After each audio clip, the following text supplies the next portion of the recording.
It's time for Midweek Mediawatch, and we're joined by Colin Peacock, and he's in our Wellington studio. We've got a bit to get through tonight, including election coverage and the problem posed by politically motivated hecklers at campaign events, as witnessed with Mr. Luxon, I think it was yesterday or the day before. But first, Colin, welcome to the program. You want to talk about the saga sparked by the behaviour of the Spanish football chief.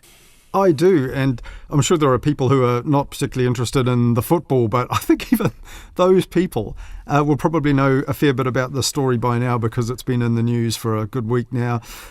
So yeah, the story is huge pressure on the boss of the Spanish Football Federation, the national body, to sack the president, Luis Rubiales, or at least for him to quit. He made at the final a rather kind of crude macho gesture in the VIP area that was made worse by the fact he was standing right next to Spain's queen and her teenage daughter. This was on the final whistle when Spain's women's team had finally won the whole tournament. And then he, on the victory podium afterwards, where the presentations were being made, he kissed veteran player Jenny Hermoso, kind of grabbing her by the head and quite aggressively kissing her. And that's what a lot of people are focused on. But when I was watching this, I didn't see that part of it, but I did see, as the players went down the line and all shook hands, several of them, he hugged them very aggressively, lifting some of them off their feet, and it all looked a bit weird. I must say, I have a bit of a sort of personal attachment to this too in a wee way. I went to 3 games here in Wellington, and 2 of them just coincidentally featured the Spanish side, and I think they were staying in the hotel right next to us here at RNZ Towers in Wellington, because there's an elevator through the hotel that takes you down to Lambton Quay, down to the CBD, and a couple of times I bumped into the squad all in their tracksuits, and one night after the quarterfinal, I think, where they'd beaten the Netherlands, and we were waiting for a lift, so I congratulated them because it seemed rude not to, and they were very modest and saying thank you, but in their limited English and so on. So yeah, I really felt sorry for what's developed since then. So in the end, the entire coaching staff have quit because of Rubiales trying to tough this out and not acknowledge or apologise for his behaviour. The world body FIFA suspended him for 3 months. The federation's regional chiefs in Spain want him to go, but he seems determined to stick it out, and kind of made it worse by telling a kind of federation congress meeting he was the victim of fake feminism. So absolute PR disaster.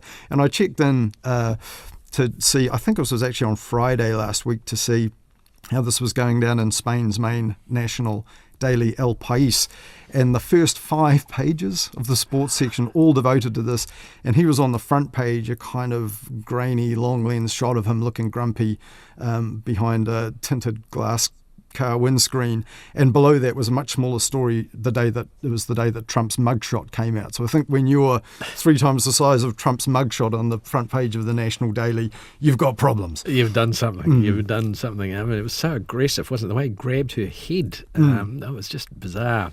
And then to turn around and say, I will not resign. But anyway, the National Federation he represents, they backed him, didn't they, at first? And his mum did too, which you'd probably expect. Well, maybe.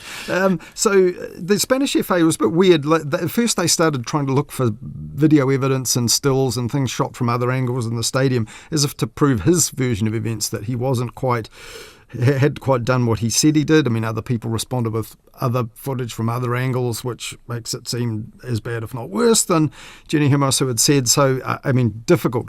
But yeah, then Rubiales' own mother, last couple of days, reportedly locking herself in a church and threatening to go on hunger strike for what has been reported as a hunt of her son, and also a witch hunt of her son, which, if accurate, is, given the feminist context of this, is probably not helping that choice of words. But not really wanting to make light of this, but the Irish podcast Second Captains pondered this development, and they reckon that Rubiales, by digging in and not relinquishing his job, is actually, this stance of his mum has given him a pretty interesting dilemma.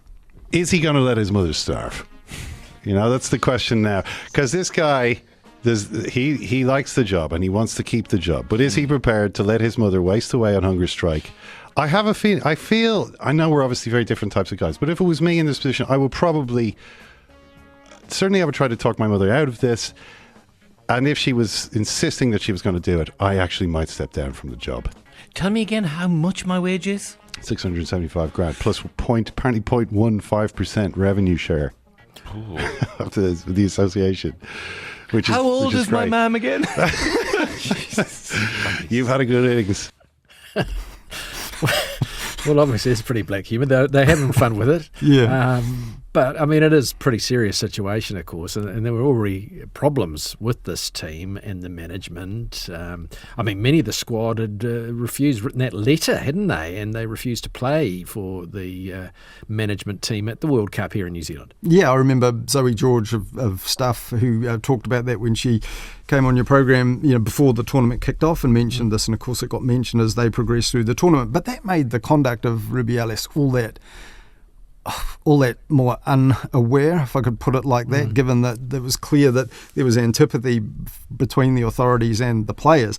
But what I didn't realise is that before the current coach, Vilda, he's been in charge since 2015, they had the same coach from 2015 all the way back to 1988, a guy called Ignacio Querada. And the players had complained about him too down all those years. In fact, they got rid of him after another players' revolt in 2015. And I had a look at a documentary that aired about this. It's called Breaking the Silence. It's in Spanish, but with English subtitles. It's on YouTube. It was screened on sort of Spain's equivalent of Sky Sports 2 years ago, I think. And there is some alarming footage in that, which I've also seen elsewhere, of this guy Querada, while matches are going on and training sessions as well, but cameras there in plain sight.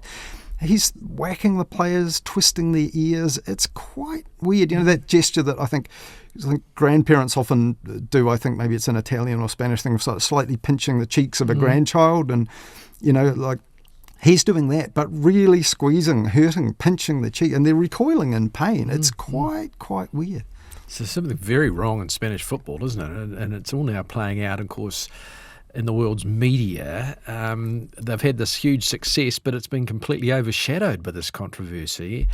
It's a story, isn't it, about sporting culture going wrong, really? Or is it perhaps more even than that, a Spanish social problem?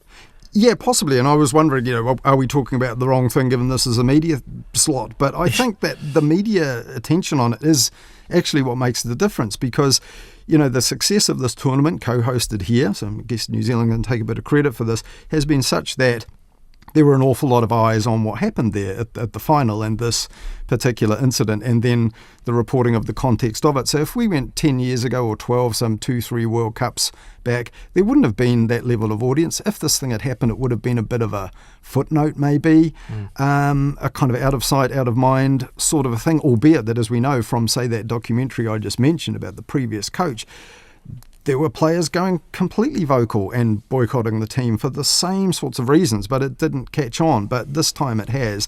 And again, Zoe, when she talked to you, Zoe George, about this, she mentioned things like other squads who'd had problems with getting a fair deal or fair treatment out of, their federations like Nigeria, Haiti, Canada, for example. In the States, I think won 2 World Cups while they were in dispute with their authorities. So interesting. And also the Spanish media have had a look at themselves over this. They have a daily paper, I think, devoted to sports, or possibly even just to football, called Marca. And they immediately, when the images came out of that Rubiales kiss, compared it to 2010, the World Cup when Spain won. New Zealand qualified for that one too. It was held in South Africa. When Spain won, the Spanish captain, Iker Casillas, grabbed a journalist, Sarah Carbonaro, TV presenter, when she was presenting live, by the neck and gave her this huge kiss. But they were partners. They later got married, so they were in a relationship. And Marca, the paper, said, "Oh, look at this with Rubiales and Jenny Hermoso. It's like 2010. It's like Iker and Sarah again." But like Rubiales is their employer, and they're not partners as Iker Casillas and Sarah Carbonaro. So pretty weird. And incidentally, Iker Casillas, the goalie captain back then, has said, he thought back to this moment. He said he really regrets it. He said, "Look, it was impulsive what I did with Sarah there, but we'd been living in a big brother type bubble for 6 weeks in this tournament, and now I'm really ashamed to see what I did, and I regret it." So interesting. Yeah. Well, last time we spoke on Midweek Mediawatch, we mentioned that Spain had pushed back for calling Palmerston North boring. Remember that? After doing some training there, and I guess Palmy people might have mixed feelings about all of this. It turned out to be the lesser of the scandal involving the Spain contingent, let's say. But on that, all credit to the Palmerston North District Council on social media after the Spain won the tournament. They posted this message, congratulations La Roya, world champions. What an incredible match. All that training in Palmy at the Fab Massey University facilities must have done the trick, eh? Anyway, adios, goodbye, safe travels home. So classy there from Palmerston North, where my partner is indeed from, so classy like Palmerston North is, of course, a classy joint. Wonderful place. Yeah. The World Cup, just ask John Cleese.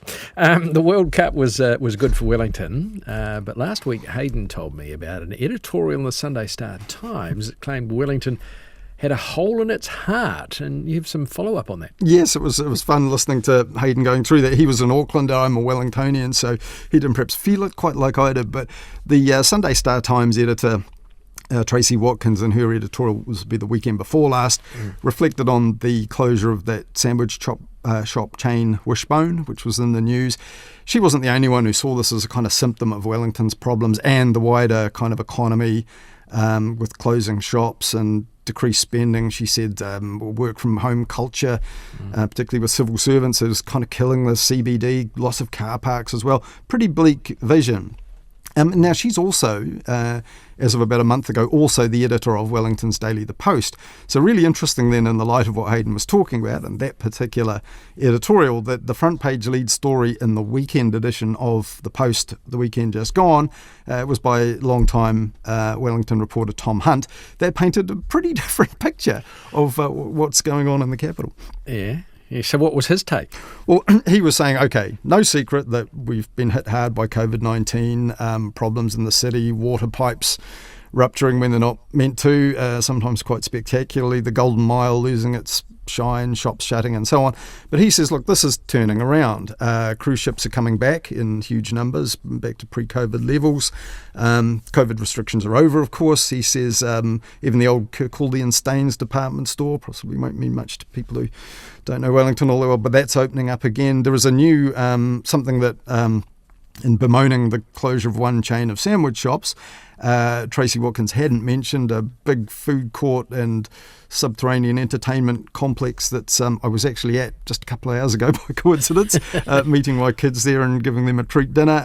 That's opened and was pretty lively, with people playing at the fun fair and eating ice cream and all sorts. So yeah, it was really buzzing. The cable car is back, as Hayden pointed out. Public transport patronage is back to, I think, pre-COVID levels. So, there's all sorts of things going on that were in this article. I think quite pointed that this was placed on the front page of the Dominion Post, which very much contradicted what the editor of the paper itself had said in the other title, the Sunday Star Times, just 7 days earlier. Mm-hmm. Now, something that was hard to spin was, of course, the All Blacks' performance against South Africa at the weekend. Yeah, indeed. And I have to say I've kind of taken a bit advantage of this a bit in Mediawatch when there have been other first ever notable landmark defeats for the All Blacks, when they've lost to Ireland and Argentina for the first time ever just in recent years. And the reaction's been so colourful, let's say, but over the top in some quarters. It's kind of fun to package it up and put it in the program. And this time I was a bit surprised. I watched part of the game because I was up early on Saturday morning it was, wasn't it? But maybe it was the time of day that, early morning, it's hard to be that uptight. I don't know. But I thought the reaction was much, much more mild. I listened to some of the sporting talkback, and possibly just because it was a warm-up game in a tournament and, phony war period or whatever you want to call it. And it was a lot of a kind of a perfect storm of things going wrong, which possibly you wouldn't expect to repeat again in a hurry. But what I thought was interesting, in the Sky Sports studio, the panel was Jeff Wilson, Laura McGoldrick and Carl Tanana, who I still think of as a 7-star, but now he's pretty adept media panellist and pundit. And Carl was actually laughing about it. And I thought maybe the tone of it all had this sort of, what is it the parents say, I'm not angry, I'm just disappointed, when they're trying not to overreact to things. But on Morning Report, Corin Dan on Monday, so some 48 hours after, spoke to Jamie Wall about it. And Jamie also sort of brought up parents' reaction in a way when he described it to Corin this way. I've come up with an analogy to describe it to you. It was being there at Twickenham. It was kind of like watching your dad getting beaten up. It was that bad. I'm really hoping Jamie hasn't actually had to witness his dad getting beaten up. I hope he's just using his imagination there. But one other thing that was interesting about that first half took something like 62 minutes to play out instead of the regulation 40. And that's happening in football now too. In the English Premier League, which is starting, they're stopping players from time wasting, adding on. So games are now getting 10 and 20 minutes longer. And that's changing things for the media because the broadcasts are getting longer, pundits are working harder and commentators, and it's changing the game. So interesting little media aspect, and I'm sure we'll see that in the upcoming World Cup in France as well. So 80-minute matches probably going, 100 minutes or more. Well, I think I read that it was 120. I think it was 2 hours go to woe with that All Blacks match with all the stoppages and the video refs and VARs, all that sort of stuff. That's a heck of a long time, isn't it? And it becomes a bit of a trod fest, doesn't it? Well, it does. I suppose it gives the players a bit of a rest between plays, but for fans in the stadium, it's wretched, and for viewers, not that great. Although there are refreshment opportunities, I guess, that you wouldn't get. But you're still taking a chance out if you nip out while they're consulting the video ref or whatever. Now, another thing we spoke about a couple of weeks ago was how the media was zeroing in on upcoming election, even though it was still some time away. Of course, it's a bit closer now, and it is picking up steam, no question. Yeah, I might have to shelve my kind of broken record on that the media are too soon, too keen, too early, because it's on now for sure. And one thing that makes it feel a bit closer, I guess, Tuesday, TVNZ announced the details of its pre-election and election night and post-election coverage, indeed.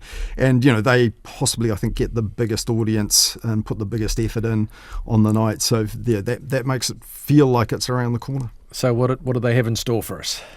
Well, what they've announced is actually pretty similar, I think, to the last couple of elections. So they'll have the first leaders' debate between the National and Labour Party leaders. That's on the 19th of September at 7 p.m. That'll be on TV1. Jessica Mackay, the political editor at TVNZ, will moderate that one. Then on the 5th of October, so it's 10 days out, a little less from the election day itself, they'll have the multi-party leaders debate. Jack Tame will be the host of that one. Interestingly, they say the actual lineup of that will remain open until the last week due to the timing of TVNZ's polls. So I guess they're only going to admit, it's always controversial, isn't it, yes, which ones get on, which ones don't. So I guess they're going to set some sort of benchmark of, 3 or 4% in the polls or whatever, and then confirm the lineup. Then they'll have the last of all the broadcasters, Lux and Hipkins debates. That'll be just 2 days before the election on the 12th on TV1, 7 p.m. Again, that's Jessica Mackay. TVNZ also doing two others, a young voters debate on the 25th of September, and the day after a Māori issues debate hosted by the deputy political editor at TVNZ, Mikey Sherman. And what about prime time? Most of those reports or election specials? Yeah, well, the two Hipkins Luxon head-to-head ones will be, and that multi-party debate, so the minor parties mostly.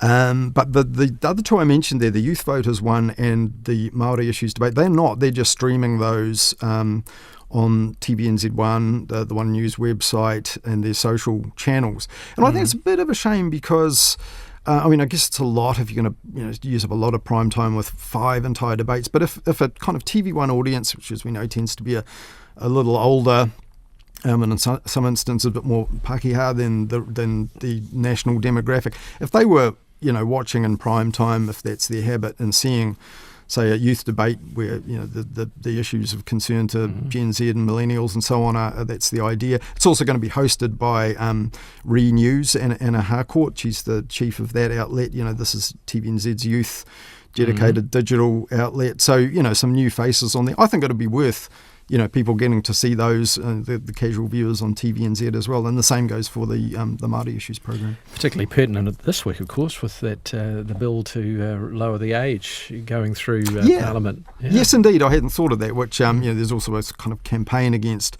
running of newspaper advertising in the Post here in Wellington about that. So, trying to mobilise mobilise discontent about that. That's for local elections, of course, which is slightly different. But TVNZ also, I should mention, running that Vote Compass, that online tool where you can, they've done this, I think, at least the last election, possibly the one before, where you can go on and see how your views line up with what's on offer from the political parties. That's a kind of combo of a Canadian outfit called Vox Pops Labs, who developed the format, and TVNZ are backing it, obviously, but also Auckland and Victoria universities. The Electoral Commission as well kind of backs that as a way of driving voter engagement, which is, one of their tasks, as well as, overseeing the election and doing the official results.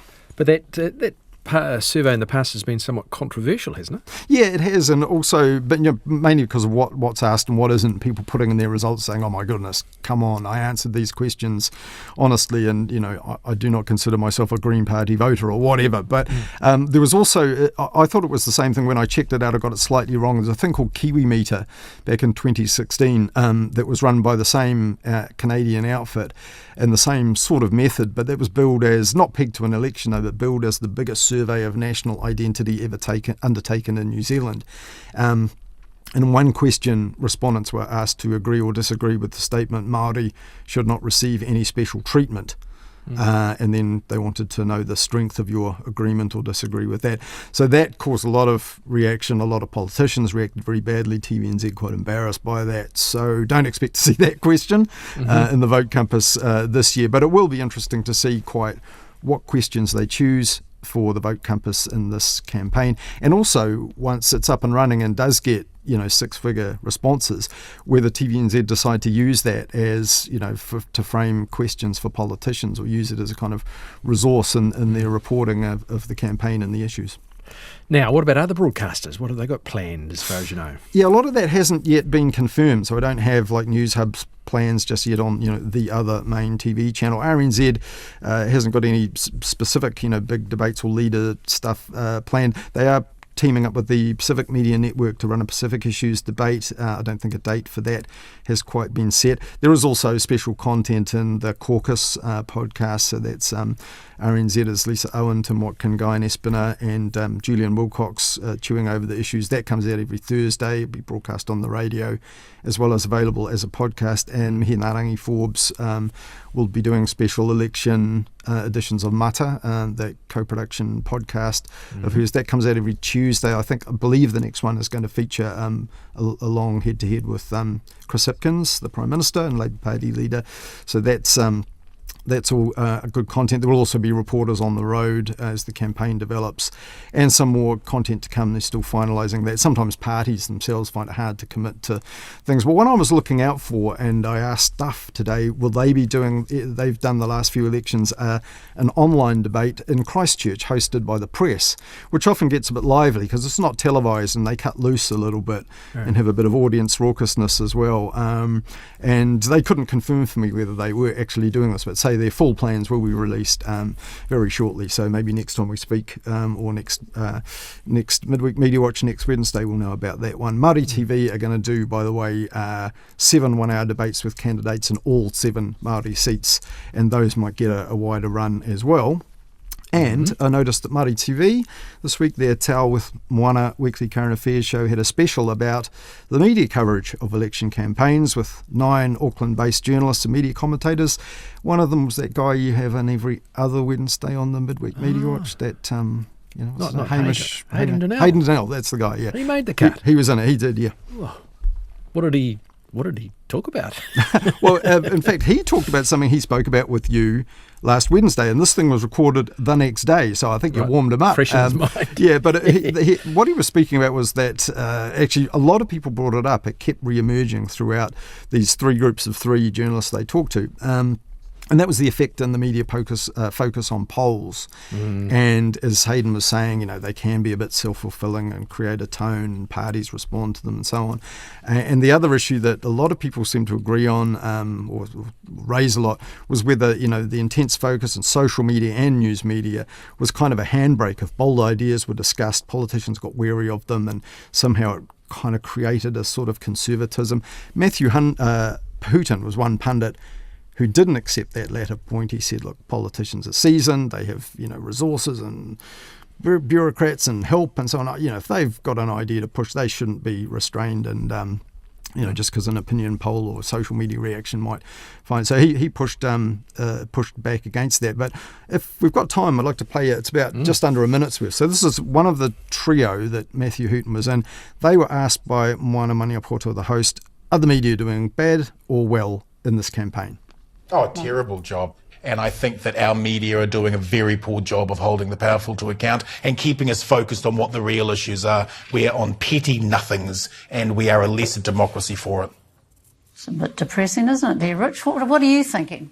I think we're not served well enough, and I don't want rat-a-tat-tat. I am so sick of the opinionators. I'm sick of somebody like Heather Duplessis-Allen saying that the Prime Minister going to hospital with his daughter being unwell was doing that to get votes. I just don't want that kind of thing. She didn't. Yeah, political, yeah, she did. Matthew? Well, I actually think that the two TV networks, with the exception of those ridiculous 7 o'clock programs, are probably doing a better job than they have for a few elections. I'm actually seeing more discussion of policy, more detail of it, and less just, isn't John Key or Jacinda Ardern cool? Interesting. Yeah, so plenty more of that, including Hayden and others. Should just say the other voices there was Matthew Hooton, Martin Bradbury from the Daily Blog, and the other voice there was Richard Parmatato, who teaches journalism at the AUT in Auckland. And when he referred to Heather Duplessis-Allen there, that was about... The Prime Minister had said, when his daughter was ill in hospital, he put out a message on Facebook. She didn't say that as she read out texts from listeners saying, is he just trying to get sympathy and doing this? And that got a very bad reaction. She read out the text, probably didn't need to, but said, we'll just leave that there. But yeah, she got a bit of a backlash from people who thought she was really trying to make that point herself. But to be clear, she was reading out texts from listeners who had that rather cynical reaction. So can you squeeze in a couple of minutes? We've got a couple of minutes before 11 about the political hecklers disrupting the campaigning. Yeah, that's right. So this was Chris Luxon trying to do a press conference when he was facing questions about ruling in or out Winston Peters. The Vision NZ, or perhaps Freedom's movement, part of the same crowd now, Carl Mokoraka, leaped over the fence. A lot of people have heard that now. And the media are going to have to work out what to do with this sort of guerrilla response because it's happened to the Prime Minister in Otara as well. He was drowned out by members of the same, supporters of the same political group. This is News Hub's Amelia Wade on News Hub at 6 on Monday saying, look, this hasn't come out of the blue. The police have been planning for it. In a ministerial briefing, they said that there had the potential to be threats to the general election and to some of the candidates, and that would require a significant response. Chris Hipkins said today that could even look like cops on some of the candidates, which is a total shame that such a vocal yet tiny minority is able to disrupt the democracy that we've come to know. Amelia, tēnā koe. So what can they do, though? Because, it's interesting to see how the candidate reacts. Yeah, basically, for now it's a bit of a novelty, but if this keeps happening, and I think Brian Tamaki's told the media in interviews, expect our candidates to pop up and do this sort of thing, then it is going to happen again. It's not a novelty. So I think I felt bad for Christopher Luxon. I thought he handled it pretty well, even telling the guy, you're no Slim Shady. He had a couple of comebacks, telling him he wasn't modelling his values very well. I thought that was well done. But the media have got to work it out. They reported this. I watched that press conference. They reported it almost as breaking news. I think that incentivises the disruption, so possibly the media need to take a different approach. Colin Peacock, thank you so much.